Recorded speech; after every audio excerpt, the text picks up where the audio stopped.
안녕하십니까. 아는 통역사입니다. 그때 그 수색 기억나시죠? 단순한 법 집행이었을까요? 아니면 그 뒤에 보이지 않는 조율이 있었던 것일까요? 2022년 8월 8일 도널드 트럼프 전 대통령의 플로리다 마라라고 저택이 FBI에 의해서 전격 수색됐습니다. 당시 미국 정치권은 충격에 빠졌습니다. 전직 대통령 자택 압수수색. 미국 역사상 전례가 거의 없는 장면이었습니다. 그리고 지금 그 수색을 둘러싼 FBI 내부 이메일 논란이 다시 불붙고 있습니다. 오늘 방송 끝까지 보셔야 합니다.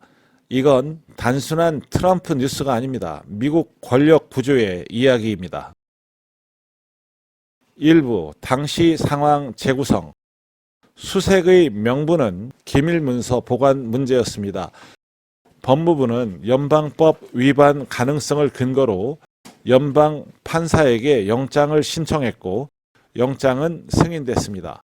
절차상으로는 합법이었습니다. 백악관은 당시 이렇게 밝혔습니다. 사전에 통보받지 못했다. 조 바이든 대통령 역시 직접 관여하지 않았다고 했습니다. 그렇게 사건은 진행됐고 정치적 논란은 격화됐습니다.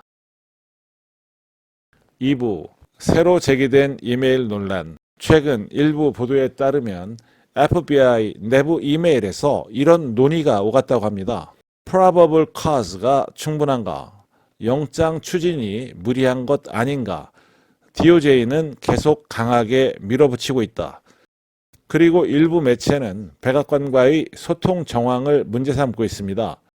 여기에서 중요한 것은 이것입니다. 소통이 있었다는 것과 정치적 개입이 있었다는 것은 전혀 다른 문제입니다. 현재까지 공개된 자료만으로는 직접 지시나 정치적 목적이 입증된 것은 아닙니다. 하지만 만약 정말로 정치적 판단이 개입됐다면 여기서부터 이야기가 완전히 달라집니다. 3부 가정 시나리오 개입이 사실이라면 지금부터는 가정입니다. 확정된 사실이 아니라 만약 공식적으로 확인된다면 벌어질 수 있는 파장을 분석합니다. 만약 백악관이 수사 방향에 영향을 주었거나 또는 정치적 고려가 영장 추진에 작용했을 경우 또는 특정 인물을 겨냥한 판단 개입이 있었을 경우 이것이 입증된다면 문제는 트럼프 개인이 아닙니다. 문제는 권력이 수사를 움직였는가입니다. 이건 정권 싸움이 아닙니다. 이건 체제, 신뢰의 문제입니다. 4부 정치적 후폭풍.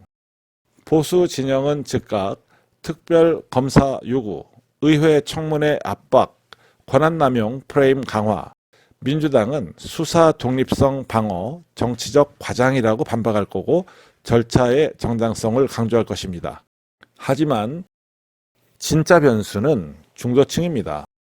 중도 유권자가 정치적 수사였다고 인식하는 순간 이 사건은 선거 지형을 흔들 수 있습니다. 미국에서 가장 위험한 순간은 법이 무너질 때가 아니라 사람들이 법을 믿지 않게 될 때입니다. 5부 법적 제도적 후폭풍.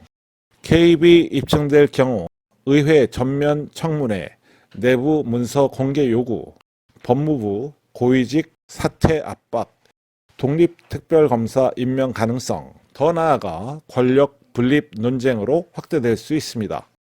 미국 정치의 가장 민감한 영역은 수사의 독립성입니다. 이 선을 넘었다는 인식이 확산되면 후폭풍은 단기간에 끝나지 않습니다.